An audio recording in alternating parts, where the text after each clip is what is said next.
Khodaldham trust Kagvad અને Shri Sardar Patel cultural foundation Rajkot દ્વારા સરકારી અધિકારીઓ અને કર્મચારીઓનો સન્માન સમારોહ અને સ્નેહમિલન કાર્યક્રમ યોજવામાં આવ્યો. ખોડલધામ ચેરમેન નરેશભાઈ પટેલની અધ્યક્ષતામાં યોજાયેલા આ કાર્યક્રમમાં તાજેતરમાં સ્પર્ધાત્મક પરીક્ષામાં સફળ થયેલ ઉમેદવારો તેમજ લેવા પટેલ સમાજના ક્લાસ 1, 2 અને 3ના અધિકારીઓનું સન્માન કરવામાં આવ્યું હતું. આ કાર્યક્રમમાં ઉપસ્થિત મહાનુભાવોએ અધિકારીઓને સંગઠન અને સમાજ પ્રત્યેની જવાબદારીઓનું ભાન કરાવ્યું હતું. કાગવડ સ્થિત ખોડલધામ મંદિર ખાતે લેવા પટેલ સમાજના સરકારી અધિકારીઓ અને કર્મચારીઓનો એક ભવ્ય સન્માન સમારોહ યોજાયો હતો.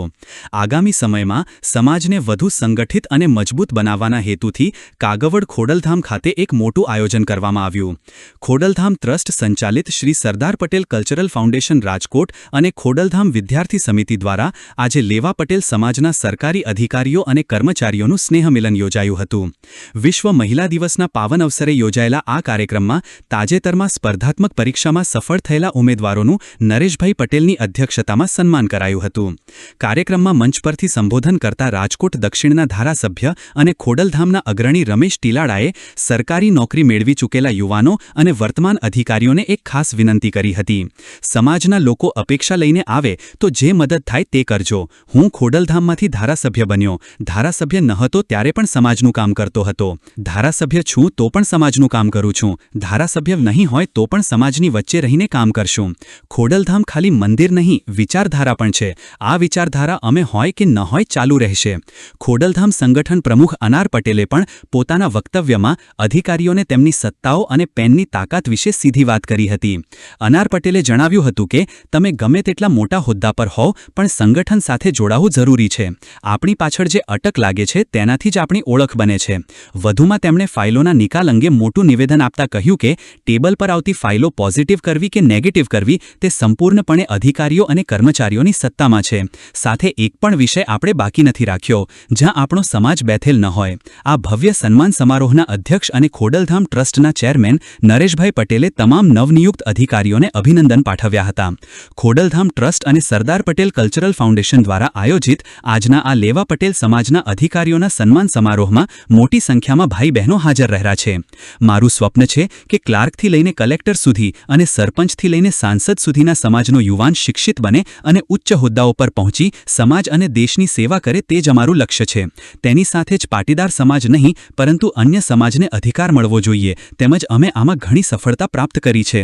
ખોડલધામ મંદિરે યોજાયેલા આ સ્નેહમિલનમાં સમાજના યુવાનોને પ્રોત્સાહન તો પૂરું પાડવામાં આવ્યું પરંતુ સાથે જ નેતાઓ દ્વારા અધિકારીઓને પોતાના સમાજના કામ પહેલા કરવા અને ફાઇલો પોઝિટિવ નેગેટિવ કરવાની સત્તા અંગેના અપાયેલા સંદેશાઓએ એક નવી ચર્ચાને જન્મ જરૂર આપ્યો છે. Report Suresh Bhalia, DP news, Jetpur. Shri Khodaldham trust Shri Sardar Patel cultural foundation દ્વારા આયોજિત આજના લેવા પટેલ સમાજના ક્લાસ 1, ક્લાસ 2 અને ક્લાસ 3 અધિકારીઓનું સન્માન સમારોહ હમણાં સંપન્ન થયો. ખૂબ જ મોટી સંખ્યામાં અધિકારી ભાઈ બહેનો હાજર રહ્યા અને ખૂબ જ સરસ રીતે સન્માન કાર્યક્રમ સમાપ્ત થયો છે.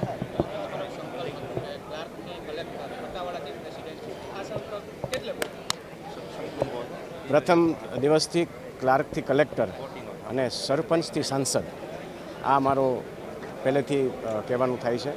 અને હું ખાલી પાટીદાર સમાજ માટે નહીં કહું પણ દરેક સમાજમાં જ્યાં ત્યાં જેને અધિકાર હોય એને મળવો જોઈએ. ત્યારે અમે શરૂઆત કરી છે અને લગભગ 10 વર્ષ થયા પણ અમે ઘણી બધી આમાં સફળતા પ્રાપ્ત કરી છે. ટ્રસ્ટને ભાઈ સાથે રહીને મજબૂત કર્યું છે. ખોડલધામ ટ્રસ્ટ અને શ્રી સરદાર પટેલ કલ્ચરલ ફાઉન્ડેશન આયોજિત સરકારી અધિકારીશ્રીઓના જે સન્માન સમારોહ આજે આપણે યોજ્યો છે અને આખા ગુજરાતમાંથી આપણી વચ્ચે અધિકારીશ્રીઓ પધારેલા છે. આમ તો સંખ્યા જોઈને પણ આનંદ થાય. ઉપર અમે હતા અને દરેક ગ્રુપ જ્યારે ઉપર આવતો હતો ત્યારે એક આનંદ એ હતો કે આપણા સમાજના બાળકો, યુવાનો અને સિનિયર અધિકારીશ્રીઓ એ બધાને જોઈને આનંદ થતો કે આટલો મોટો આપણો સમાજ અને આપણું આટલું મોટું ગૌરવ. કારણ કે આપણે એક પણ એવો વિષય બાકી નથી રાખ્યો કે જ્યાં આપણો સમાજ બેઠેલો ના હોય. અને બહુ સરસ રાદડિયા ભાઈએ પણ કીધું કે સમાજની આપણે જન્મ લઈએ ને ત્યારથી સમાજ સાથે જોડાઈ જ જઈએ છીએ. આપણી પાછળ જે અટક લાગે છે ને એ અટકથી જ આપણી ઓળખ બની જાય છે અને એ ઓળખ સાથે આપણે જ્યાં પણ જઈએ છીએ સમાજમાં એ ઓળખ સતત આપણી સાથે રહે છે. હું રમેશભાઈને હમણાં સાંભળતી હતી, એમણે બહુ સરસ કીધું કે આપણે એવું કહેતા હોઈએ કે સાથે લઈને કાંઈ નથી જવાનું, પણ સાથે લઈને એમ કે કર્મ તો જવાના જ છે કે જે આપણે પોતે બનાવ્યા છે. હું ભાઈને અને એમના જીવનને જોતી હોઉં છું અને જ્યારે પણ કોઈ પણ નાનો નિર્ણય કે મોટો નિર્ણય પણ એમણે લીધો હોય એ નિર્ણયથી જે બી સક્સેસ સ્ટોરી બની હોય પણ એનો હંમેશા શ્રેય એમણે માને આપ્યો.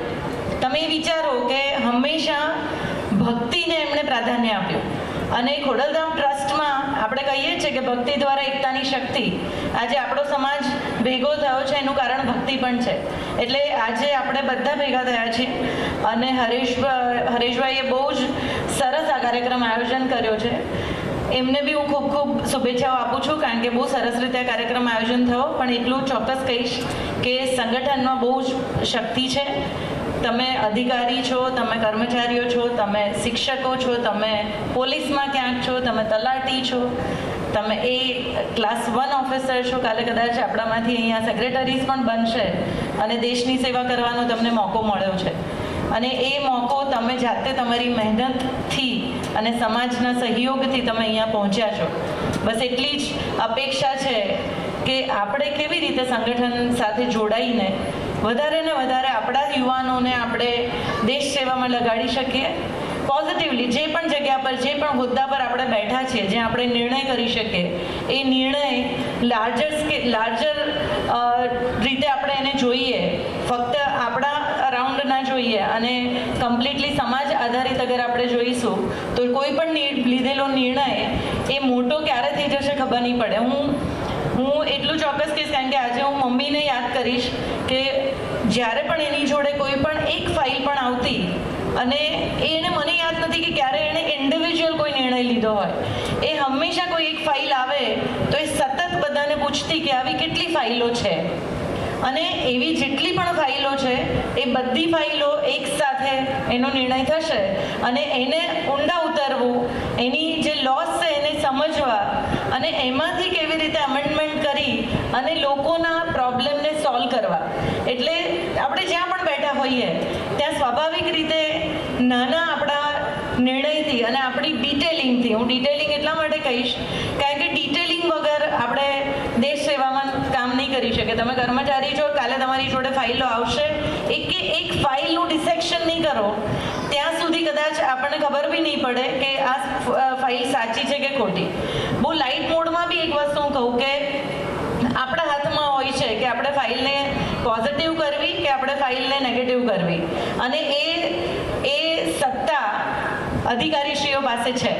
અને હું એવું ચોક્કસ કારણ કે બહુ સરસ એમણે કીધું કે સમાજ અને સોસાયટી એ જ બધી જગ્યા પર સંસ્થાઓ જ છે, સાચી વાત છે, પણ સંસ્થા ફિઝિકલ ફોર્મમાં હોય છે પણ આપણા હૃદયને આપણે કેવી રીતે સંસ્થા બનાવીએ ને એ બહુ અગત્યનું છે કે હું જે પણ જગ્યા પર છું હું સામેવાળી વ્યક્તિને જો હાથ લાંબો કરીને મદદ કરીશ ને તો મને કોઈ સંસ્થાનું લેબલની જરૂર નહીં પડે, હું પોતે જ સંસ્થા થઈશ. ખોડલધામ ટ્રસ્ટ એવી જ રીતે સંગઠનનું કામ કરે છે. કોઈ પણ વ્યક્તિ આવે, નાનામાં નાની વ્યક્તિ આવે સંગઠનમાં, હું ટ્રસ્ટીઓને પણ ઘણા વર્ષોથી જોઉં છું અને કેટલા બધા વર્ષોથી નીચેના કાર્યકર્તાઓને જોઉં છું કે હંમેશા એ ખડે પગે હોય છે કે સમાજમાં કોઈ પણ એક એવો પ્રશ્ન અમારી સુધી પહોંચ્યો તો અમે એને 100% એનો ઉકેલ લાવવામાં મદદ કરીશું. આપ સૌ સાથે બી અમે એ જ અપેક્ષા રાખીએ છીએ અને સંગઠન અધ્યક્ષ તરીકે ચોક્કસ એવું કહીશ કે તમે ભલે ગમે એટલા બિઝી હો અને ગમે એટલી મોટી તમારી નોકરી હોય પણ સંગઠનમાં જો તમે જોડાશો તો અમને આનંદ થશે. અને આપણું આ સંગઠન, કર્મચારીનું સંગઠન, આપણે ઓબ્વિયસલી ગુજરાત લેવલ ઉપર આપણું ચાલે જ છે પણ હજી વધારે ને વધારે લોકોને આપણે જોડીએ અને વધારે ને વધારે યુવાનોને કર્મચારી બને એ દિશામાં જો તમે મેન્ટરશિપ આપી શકો તો એવી અપેક્ષા સાથે વિરમું છું. Thank you. હું અહીંથી વિશ્વ મહિલા દિવસની દરેક બેનને મારી ખૂબ ખૂબ શુભેચ્છા આપું છું અને મારી વાત શરૂ કરતાં પહેલાં આપ સૌને મારે એક બે વાત કહી અને મારી વાત પૂરી કરીશ. અહીંથી હમણાં અનિલભાઈએ ખૂબ સરસ વાત કરી, અનહરબેને પણ ખૂબ વાત સારી કરી. ત્યારે હું આપ સૌને ખાસ જણાવું છું કે આપણી મહેનત અને નિષ્ઠા એ ખૂબ જરૂરી હોય છે અને ત્યારે આપણે અધિકારી તરીકે આપણી નિમણૂક પામતા હોય. ખોડલધામની સ્થાપનાથી શરૂઆતથી આપણે વાત કરીએ તો ખોડલધામનો ઉદ્દેશ જ એ છે કે આપણા સમાજના નાનામાં નાના માણસને ખોડલધામના માધ્યમથી આપણે કેમ ઉપયોગી થઈ શકીએ એવો નરેશભાઈનો ઉદ્દેશ હતો અને એ ઉદ્દેશ આપણે આપ જોઈ શકીએ છીએ આજે સાબિત થયો છે. ખોડલધામ નહીં માત્ર મંદિર પણ સાથે સાથે અન્ય પ્રવૃત્તિ પણ કરે છે. મેડિકલ પ્રવૃત્તિ હોય કે સમાજના વિવિધ અને જ્યાં કાંઈ મુશ્કેલી હોય એને ઉપયોગી થવા માટેની પણ ખોડલધામના માધ્યમથી આપણે ખૂબ સરસ કામ કરી રહ્યા છીએ. ત્યારે આવા સ્નેહ મિલન કાર્યક્રમમાં પરસ્પર સંવાદ અને એકતાથી વધુ મજબૂત આપણે બનીએ છીએ. લેવા પટેલ સમાજ મહેનતુ, સંસ્કારી અને સંગઠિત માટે સમગ્ર રાજ્યમાં ઓળખાય છે. તો આવા કાર્યક્રમથી સમાજને વધુ આપણે મજબૂત બનાવીએ. ખોડલધામ વિદ્યાર્થી સમિતિ અને સમગ્ર આયોજનની ટીમને આ કાર્યક્રમ દ્વારા સમાજના નવી પ્રેરણા જગાવી છે. સન્માનિત તમામ યુવાનો અને અધિકારીઓના કાર્યકરોને હું અભિનંદન આપું છું. તેમજ તેઓ સમાજ અને દેશનું વધુ ઉજળું કરી શકે એવી શુભેચ્છા આપું છું. ખોડલધામના માધ્યમથી ખોડલ માતાના આશીર્વાદથી સમાજ સતત પ્રગતિ કરે એવી હું પણ પ્રાર્થના કરું છું.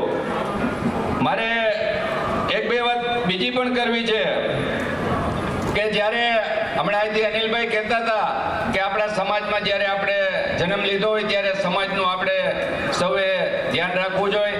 ત્યારે હું અધિકારીઓને ખાસ વિનંતી કરું છું કે તમારી પાસે આપણા સમાજના લોકો અપેક્ષા લઈને પણ આવશે. તમે ચોક્કસ તમારાથી જે મદદ થાય એ કરજો. મને પણ એ મારો અનુભવ છે.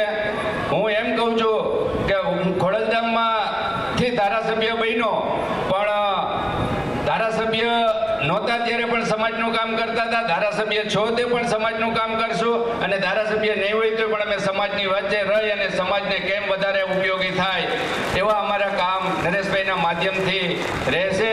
એટલે જે કાંઈ આજે જેની નિમણૂક થઈ છે એને હું એટલી વિનંતી કરું છું કે તમે તમારા જ્યાં છો અને શુભેચ્છા પણ આપું છું કે જ્યાં છો અહીંયા વધુ સારી રીતે કામગીરી કરી શકો અને માત્ર એટલેથી નથી અટકવાનું. હજી તમારી મંજિલ લાંબી છે તો તમે એનાથી પણ આગળ વધી અને સમાજની સેવા કરો એવી હું આપ સૌને શુભેચ્છા પણ આપું છું. અને ફરીથી આપ સૌને એટલી જ વિનંતી કરું છું કે ખોડલધામ એ ખાલી મંદિર નથી, ખોડલધામ એક વિચારધારા છે અને આ વિચારધારા અવિરત ચાલુ રહેશે. અને આ વિચારધારા આજે અમે ને નરેશભાઈ છે કાલે હોય કે ન હોય પણ આ હજારો સદીઓ સુધી ચાલવાનું છે અને આમાં જ આપણે સૌએ સાથે રહી અને સમાજના વિકાસના કામ કરવાના છે. બસ આટલી જ વાત કહી અને મારી વાત પૂરી કરું છું અને ફરીથી આપ સૌને શુભેચ્છા. આભાર.